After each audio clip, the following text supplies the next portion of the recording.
Welcome back, everyone, to the Six Pennies podcast. Today we have Mok on the line. How are you doing, Mok? What's up? I'm actually not online. I'm right next to you. Oh, what's up, man? I haven't seen you in forever. How are you doing? Good. We actually have a live studio audience. Yeah, we have like 7 people in the room. This is the craziest thing I've ever done in my life. But today's topic is regarding the NFL in the 2017 NFL free agency period. A lot has happened. I think the first day alone, there's been over 70 transactions. Like, it's nuts. Were you able to keep up, Mok? A little bit. We're both part of this Facebook group that kind of updates us on all the NFL activity. The biggest one being Brock so far. Yeah, it's good that you mentioned Brock. 2016 NFL free agency. The biggest story was Brock and Houston signing Brock to this huge deal. In 2017, it's Brock again, and it's this trade from Houston to Cleveland. To level set with everyone, Houston is giving up their 2nd and 6th round pick, including Brock, and they're sending him to Cleveland, and in return they're getting Cleveland's 4th round pick. So what are your initial reactions when you first heard about this trade? Initially, I was just shocked. I couldn't believe. It's just a crazy deal to think about. I feel bad for Brock even presently. It's just think about having a team that you're on trade away a 2nd round pick for someone else to take you. Yeah. And I kind of want to be in the room when that trade started. What do you think the initial offer was? I couldn't tell you. All I know is Houston literally asked for a lifeline from all these teams. No one said yes except one team, the freaking Cleveland Browns, and they gave him a second life to the NFL season. 2nd round. It seems hype. I'm glad they did it. Hopefully, assuming this leads to a big quarterback signing finally, like a Romo or. Wait, you want Romo? I would want Romo for 2 years. I think this is our window. Hopefully they see. Hopefully the Texans brass sees it the same way. I don't want us to waste J.J. Watt's prime anymore with trash QBs. Is J.J. Watt even playing next year? Yeah, he's coming back for sure. Hopefully we somehow get his brother too, so they're both on the line. Yeah, in this transaction, you brought up Brock and how sad you are about him. For me, it's actually Robert Griffin III. What is going to happen to him? I think he recently just got released either today or yesterday. Oh, he did? Yeah, but he's out of a job. I feel like he needs to go to Canada and join Vince Young and play in the CFL. I didn't even think about that. No, I don't think there's. You think they're starting? You think they're going to play Brock? No, they're 100% wanting to flip Brock for a draft pick. But if they can't, they're going to have to play him. Wait, so who? If not RG3, who's? Oh, is going to be back to Castle? Not Castle. Who was our QB that got hurt last year? Yeah, I don't think it's even worth mentioning. Let's move forward here. Okay, so that was Brock. The second big transaction we're waiting for this transaction is actually, you mentioned him earlier, is Tony Romo. He's been a Dallas Cowboys quarterback now for 14 years, but it looks like the end is here, and we don't know whether he's going to Houston or Denver or New York Jets, but it's either going to be a release or a straight-up trade. So, as a Houston fan, you want Tony Romo? Yeah, as a Houston fan, it's been interesting to see both Houston fans and Dallas fans kind of react to this. Houston fans, I feel like, are showing him a lot of love now. I've never really. I think he can still be like a top, above average quarterback in the league. Okay. I don't think he's gonna be elite. But Dallas fans, on the other hand, they're saying things like, I'm going to cheer for him wherever he goes. This guy's such a class act. And I don't think they've ever showed that level of love to him before. Yeah, that's a good point. And it's kind of similar to what I, mentioned a few podcasts ago about the love for Dirk here in the Dallas-Fort Worth Metroplex. It's almost unwavering. Whether he joins the Miami Heat or the Spurs, they're going to still cheer for Dirk. And I didn't really get it, but I agree with you. I see the same sentiment with Tony Romo. Coming from a Dallas Cowboys fan perspective, I appreciate and love everything that Tony Romo's done. I just think that he got the best opportunity that he was given in his 14 years, and he just fell short. He didn't give us a championship. He didn't win a Super Bowl. So it's time for him to go. Yeah. Well, I mean, you've never been that high on him anyway, right? Yeah, that's true. But this is more. I mean, you no matter what, no matter if you hated him before or not, like there's no denying that he's handled this whole situation with a lot of class. Yeah, I mean, Tony Romo on the field, I think arguably during his prime was like a top 10 quarterback. Yeah. But Tony Romo off the field is like way up there, like top 5, top 10, and no dispute with that. Like he's a great guy off the court or off the field, and he's just an all around good guy, and he connects with the fans, and I think that's what really separates him with who our current quarterback is now, Dak Prescott. Like Prescott has like all this potential and stuff to do well and to bring Dallas back to the Super Bowl, but he doesn't connect to the general public as the way that Tony Romo did, and I think that's going to be his downfall in the end. Well, Romo had the luxury of kind of a better backstory a little bit, kind of. It's true. Out of nowhere. Was he undrafted? He was undrafted out of Eastern Illinois. It's a really good, story. Jerry Jones' favorite, obviously. But yeah, I think we'll see. I'm fully expecting this whole situation to come to a resolution next week or so, whether by trade or release or something. Yeah. So. Okay, let's move on to the third biggest story of free agency, and that's also another quarterback. It's Jimmy Garoppolo from New England Patriots.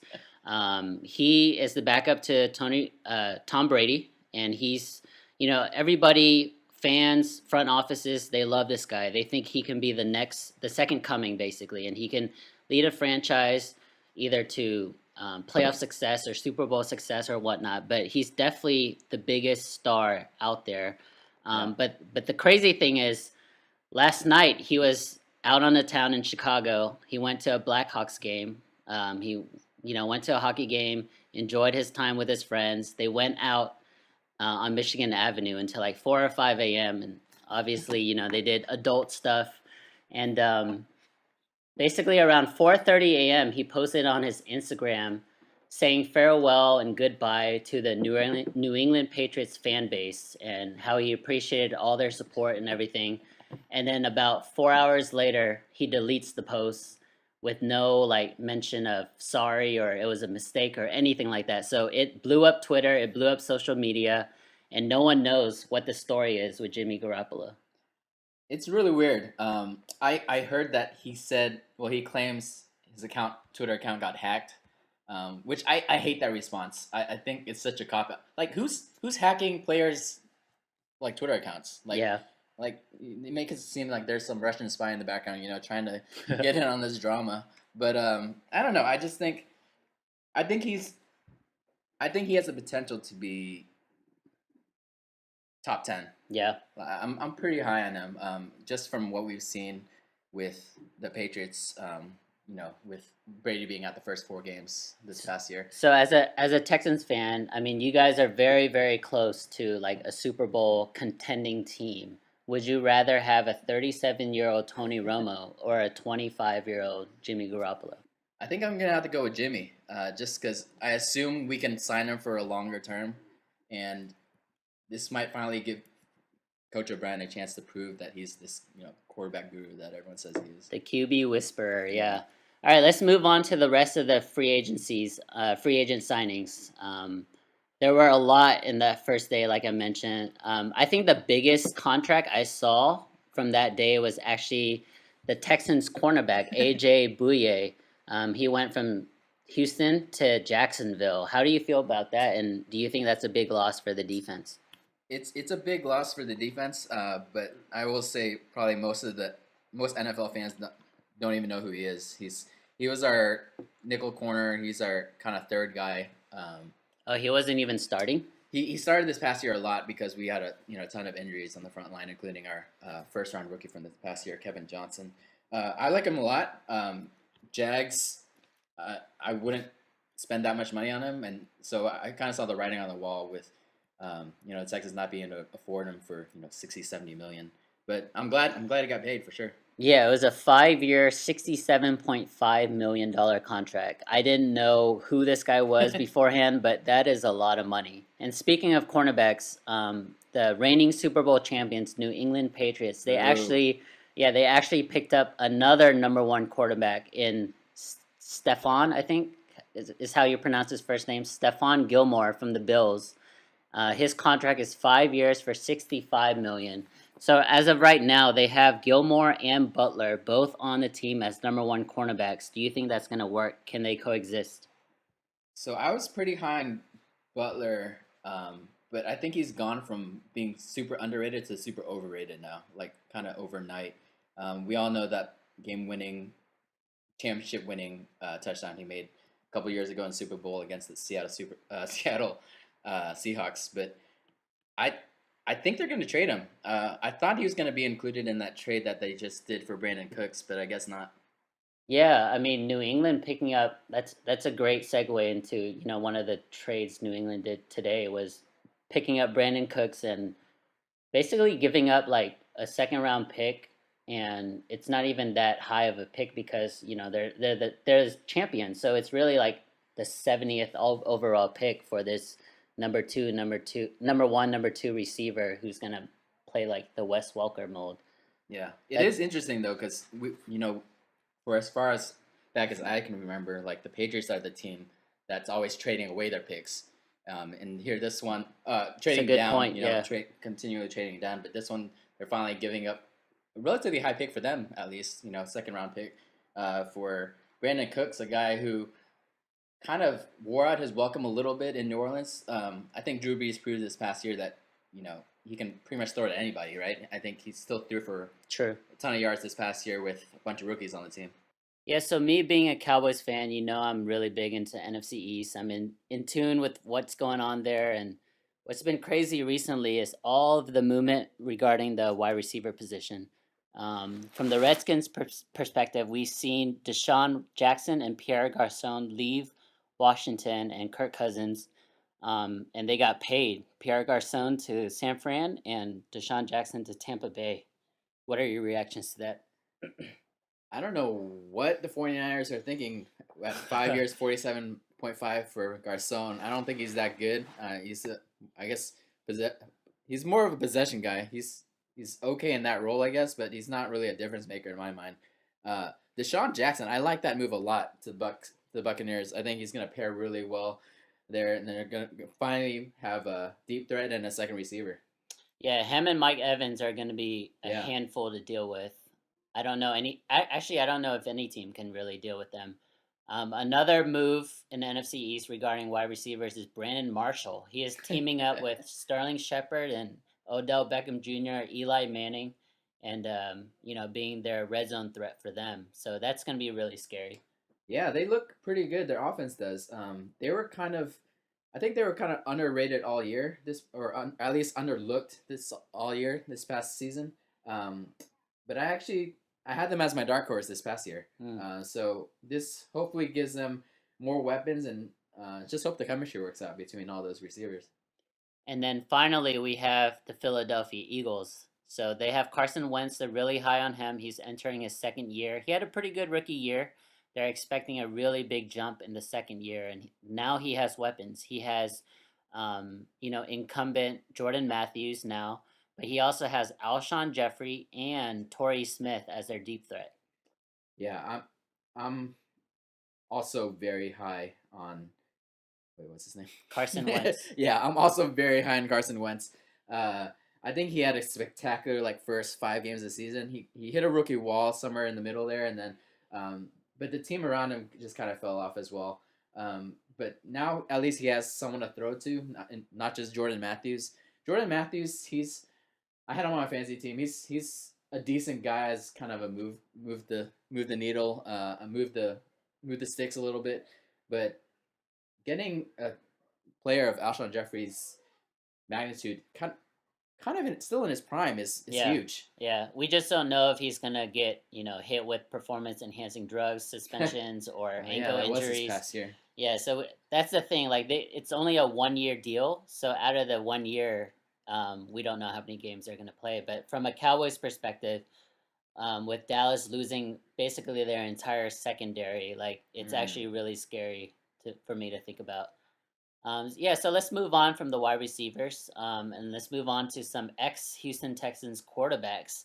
We have Brian Hoyer. He's joining the aforementioned San Francisco 49ers, and we have Matt Schaub resigning in Atlanta to back up, um, the guy that we hate, Matt Ryan. Yeah, I'm glad you joined me on that hate train. Um, 49ers. I This makes a lot more sense than the news than all the rumors we were hearing before. With the 49ers, did they sign their new coach? Yeah, Kyle Shanahan. Yeah, so all the rumors back during the Super Bowl was that Shanahan was going to, become the next 49ers head coach, which he is now, but that he was also going to bring Matt Schaub with him. So now it looks like Matt Schaub's going to stick in his backup role there, and I'm not sure what the quarterback situation is going to look like in San Francisco.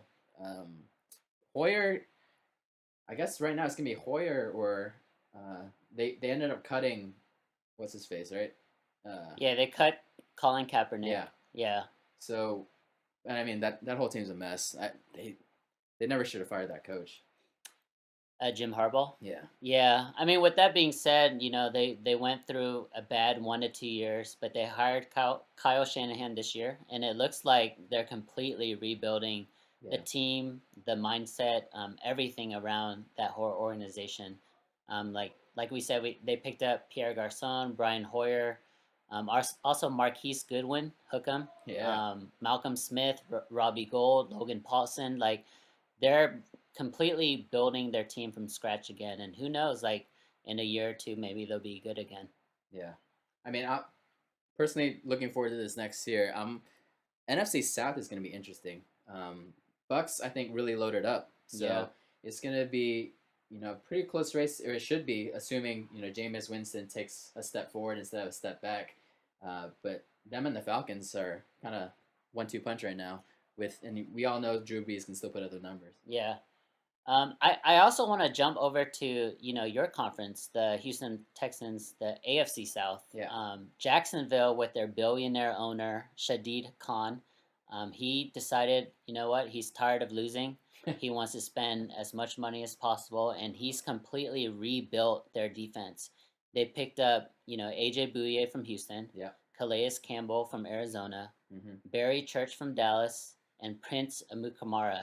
So they have a completely brand new, like, high caliber, high octane defense, and I would be scared. I'm not. I can't. I don't have the numbers in front of me for the contracts for Church and Mukamara, so I don't know how much, if they overpaid or what for them. But they were never. I was never that impressed with either of them. Mm-hmm. When they're on the Giants or the Cowboys, respectively. Yeah. I don't know. How do you feel about Church?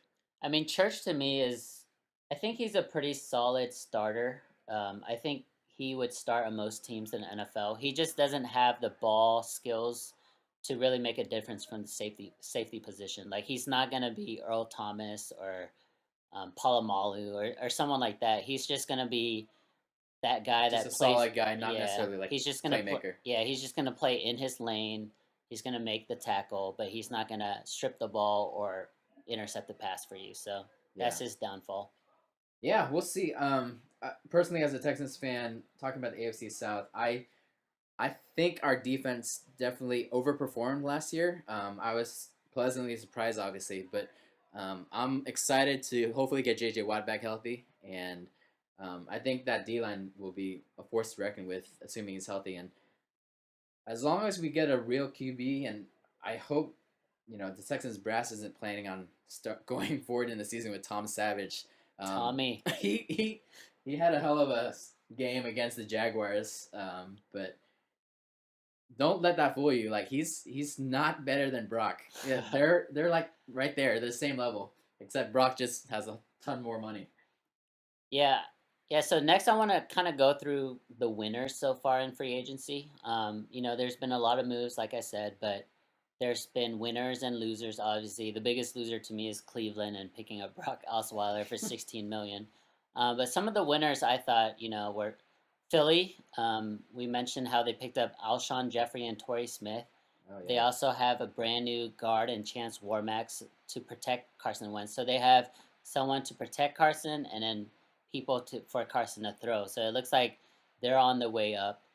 A big winner to me is San Fran, and then Houston made a big deal with the whole Brock trade.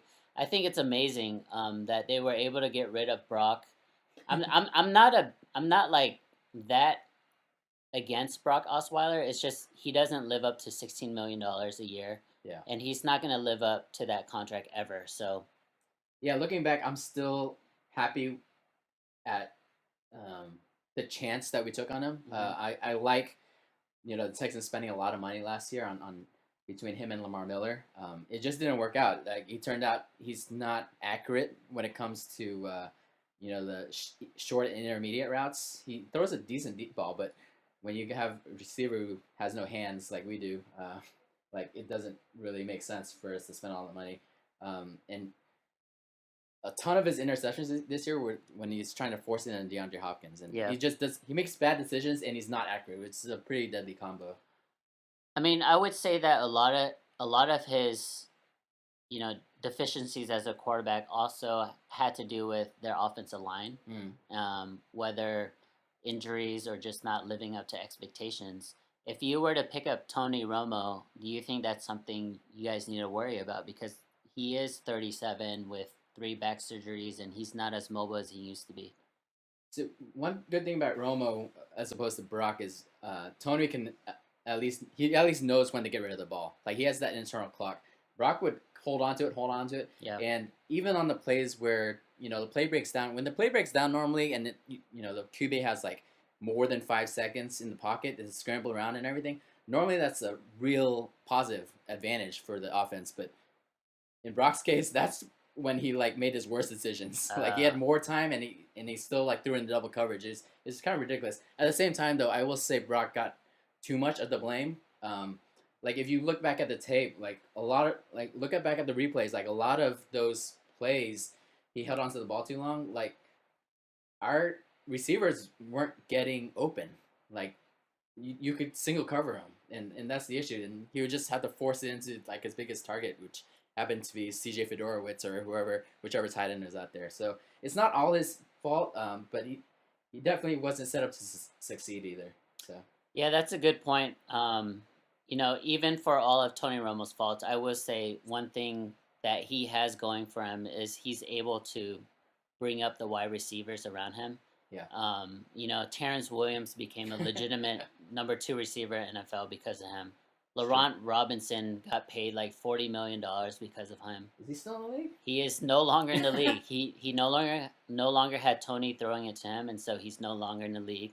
Cole Beasley got a huge contract because of Tony Romo. So he definitely has that Jason Kidd aspect to him. He's able to make something out of nothing, and because with Houston they have a top flight defense, it's a very attractive proposition for Tony. Yeah, I think personally he still has at least 2 years left in the tank, assuming health, which is a big assumption though. Yeah, so for me, I just want to talk about the Dallas Cowboys and what they've been up to so far, or what they haven't done so far. They've seen a lot of their players leave. I think the number one objective going into the summer, according to Jerry Jones, was not free agency, but to retain the players that they currently had last year. And I think, Morris Claiborne is probably on his way out. Barry Church left. J.J. Wilcox left. Doug Freed just retired today. That's crazy. Yeah, and a couple other, guys on the defensive line just left as well. So it's definitely, like, justified if you were panicking as a Cowboys fan. But I would say just be patient, because I think the last 2 to 3 years, Dallas front office has shown like they're able to build through the draft, and I think that's just going to be their number one goal from now on. So don't worry, Cowboys Nation.